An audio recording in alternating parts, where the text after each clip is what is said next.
আচ্ছা, এখন আমরা শিখব টু স্টেপ বাইনোমিয়াল কীভাবে বের করি। এই বাইনোমিয়াল একটু আমরা যতটুকু করছিলাম এটা হচ্ছে ওয়ান স্টেপ। টু স্টেপে কি ডিফারেন্ট কি সময় দুইটা দেওয়া থাকবে, তাই না? দুইটা সময় বলা থাকবে এইটুকু পর্যন্ত। আচ্ছা, প্রথম থেকে শুরু করি। এইটুকু পর্যন্ত তো আমরা জানি S0 S0 U FU FD এটা কীভাবে হয়, এটা হচ্ছে বাড়বে, এটা হচ্ছে কমবে।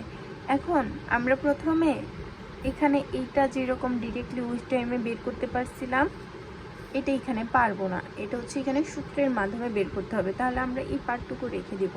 তারপর আমরা এখান থেকে একটা অ্যাবাভ লাইন টানবো।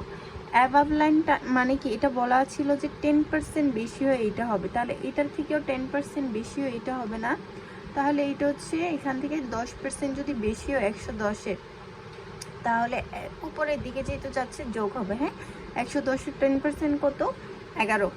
110-এর সাথে 11 যোগ করলে 121। আমরা প্রথমে এতটুকুই বুঝবো। তারপর এখানে আমরা FU বের করতাম, আর এখানে হচ্ছে ডিনোট করছে হচ্ছে FW দ্বারা। তারপর এখান থেকে আমরা আবার এই নিচের দিকে আসবো, তার মানে কি এটার থেকে 10% কমে আসতেছে। তাহলে এটার 11 ছিল, 110 থেকে 11 বাদ দিলে 99। এই লাইনটা থেকে এটা অ্যাবাভ যাচ্ছে, তার মানে কি 90-এর সাথে 10% যোগ হবে। 90 10% কত? 9। 90 আর যোগ 99। এই পাশ দিয়ে যা করলেও যা, এই পাশ দিয়ে যেভাবেই করি না কেন একই, এই ভ্যালুটা একই বেরোবে। এটা যেহেতু অ্যাবাভ এখান থেকে, এই জন্য এটার সাথে প্লাস হয়েছে পার্সেন্টেজের অ্যামাউন্টটা, আর এটা যেহেতু এই যে ডাউনওয়ার্ড লাইন, এই জন্য এখান থেকে মাইনাস হয়েছে। এইভাবে মনে রাখলাম কি মনে থাকে, এই জন্য এইভাবে বলছি। তো আবার এখান থেকে কি এটা নিচের দিকে গেছে না, ডাউনওয়ার্ড, তার মানে এইখান 90-এর 10% ছিল 9, এখান থেকে গেছে 81। এটা ডিনোট হচ্ছে S0D square, S0 U square, আর এটা হচ্ছে S0 UD। এখন FUU FUD FDD এই তিনটা অ্যামাউন্ট হচ্ছে বের করতে হবে। এটাও কি দেওয়া ছিল? Call option. কল অপশন মানে কি আমি বাই করি, কিন্তু আমি এখন কি করব? সেল করব। সেল, বেশি দামে সেল করতে পারলে লাভ, কম দামে সেল করতে পারলে লস, তাই না? এখন আমার কে অ্যামাউন্ট কত ছিল এখানে? 13.1 আছে। এই ম্যাথটা একবার পড়ি। এই stock price is currently 100 over each of the next 2-6 month. এই যে 2-6 মান্থ, তার মানে কি ম্যাচুরিটি পিরিয়ড দুইটা দেওয়া আছে, এখানে হচ্ছে আমার 2 binomial 6 months period. It is expected to go up by 10% or down 10%, মানে 10% আপার হবে আর 10% ডাউন হবে। The risk-free rate is 8% per annum continuous compounding. What is the value of a 1-year European call option with a strike price 100? মানে হচ্ছে এখানে call অপশনই চাইছে, 1 বছর পর কল অপশন কি হবে। স্ট্রাইক প্রাইস কত? 100। এখানে স্টক প্রাইস আর স্ট্রাইক প্রাইস সেম, কিন্তু আমার এখানে যদি 100 না হয় 105 হইতো, আমি কিন্তু স্ট্রাইক প্রাইস ধরেই কাজটা করব। হ্যাঁ, কে এর ভ্যালু কিন্তু strike price, not stock price. এখানে সেম ধরে, এই জন্য 100। কিন্তু যদি কে এর ভ্যালু 100 না হয়ে এখানে যদি 105 হইতো, আমি কিন্তু এখানে 105 ধরে কাজটা করতাম। এটা একটু মনে রাখবো। এখন FUU কিভাবে বের করা যাবে? এই যে অ্যামাউন্টটা এটা থেকে বাদ। এখন আমরা কি করব? যদি আমরা এক্সারসাইজ করি তাহলে আমাদের ডিফারেন্ট ভ্যালুটা হবে, যদি এক্সারসাইজ না করি তাহলে হচ্ছে 0 হবে এখানে। এখন যেহেতু এটা আমার 100 থেকে বেশি, এই যে বেশি হলে আমি গেইন করব, এই জন্য হচ্ছে আমি এক্সারসাইজ করব। তাহলে আমার 120 থেকে 100 ডিফারেন্স হচ্ছে 21, যেহেতু এক্সারসাইজ করব এই জন্য এখানে 21 বসছে। 99, এটা কি আমার 100 থেকে বেশি? না, এটা আমার 100 থেকে কম। যেহেতু এটা আমার 100 থেকে কম, এই জন্য আমি এখানে এক্সারসাইজ করব না। এক্সারসাইজ না করলে ভ্যালু 0। সেম সিচুয়েশন এখানেও, যেহেতু 100 থেকে কম, এক্সারসাইজ করব না, করলে লস হবে, এই জন্য এটার 0। এখন FD বের করার সূত্র হচ্ছে এইটা, FU বের করার সূত্র হচ্ছে এটা। FDটা কোত্থেকে আসবে? এই নোট, এই FUD আর FDD থেকে আসবে। যেহেতু এই দুই জায়গায় এক্সারসাইজ করতেছি না, তার মানে এটা 0। আর আমরা যদি না পারি তাহলে আমরা হচ্ছে মান বসাবো। আগে পি এর ভ্যালু বের করব সূত্রের অনুসারে। FUD FDD, যেমন এখানে FD এর ভ্যালু যদি গুণ, তার মানে এটা গুণ করলে এটা 0ই হবে।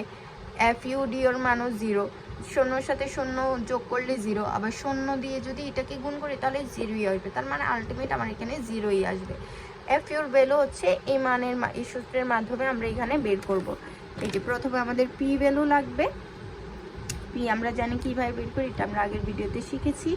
এটা আসছে FD এর মান বের করে দেখাইলাম, FUর মান সূত্রের মাধ্যমে হচ্ছে আমরা বের করে দেখাইলাম 14.20 আসছে। তো তারপর হচ্ছে F এর সূত্র বসাইলাম, FU FD এর মান তো আমরা পাইলাম, সব P এর মানও আমাদের আছে। তারপরে এটার মান বের হয়েছে 9.604। আমরা হচ্ছে যখনই ভ্যালুগুলো আসবে আমরা এইভাবে বসাই দিব। ম্যাম বলছে যে যে চিত্র থাকবে এটা যেন আমরা ফিল করি, মানে প্রত্যেকটা অ্যামাউন্টের মাধ্যমে ফিল আপ করি। তারপর যদি আমরা এতক্ষণ দেখলাম কল অপশন, যদি পুট অপশন হয় সেম সিচুয়েশন কি হবে, আমরা পুট অপশনে সেল করি। তা এখন কি করব, এখন বাই করব। বেশি দামে বাই করলে লস, কম দামে বাই করলে লাভ। তার মানে যদি আমার 100 থেকে কম হয় আমি এক্সারসাইজ করব, 100 থেকে বেশি হলে এক্সারসাইজ করব না। এগুলো সেম আগের মতোই আসছে। আমার কাজ হবে এখান থেকে 100 থেকে বেশি এক্সারসাইজ করব না, এই জন্য 0। 100 থেকে কম করব, 100 থেকে 99 কম হলে 1, 100 থেকে 81 ছিল, 81 বাদ দিল হচ্ছে 19। সেম আগের মতো FUর মান বের করব। আচ্ছা এখানে হচ্ছে FU FD এর মান বের করে এগুলো লিখবো। হ্যাঁ আমি লিখি নাই। FU যেমন 0.284, FD যেমন 6.08, F এর মান কত বেরিয়েছে 1.92, এগুলো ম্যাম বলছি লিখে দিতে। আচ্ছা FU এগুলা এখানে দেখো, এখানে তো আর শূন্য শূন্য নয় যে আমি ডিরেক্ট কাউকে শূন্য বসাইতে পারতেছি, যেহেতু ভ্যালু আছে আমরা সূত্রের মাধ্যমে বের করলাম, বের করে হচ্ছে যার যারটা বসাই দিলাম আর কি। P এর মান করি নাই কেন, কারণ আগের বার তো করছি, এই জন্য আর এক্সট্রা ভাবে করি নাই। আচ্ছা এখানে একটা কথা বলতে নিছিলাম, কি একটা কথা যে বলতে নিছিলাম, মানে হচ্ছে একটা ইম্পর্টেন্ট জিনিস একটা স্কিপ করে গেলাম। একটা জিনিস তো বলতে চাইছি আমি, P এর মান, FD এর মান, পুটের অপশন, টু অপশন, F এর মান, এটা হচ্ছে 2 স্টেপ বাইনোমিয়ালের সেলিং প্রাইস, মনে পর 9.065। এখানে কিছু একটা ছিল আমি বলতে চাইছিলাম, ও হ্যাঁ,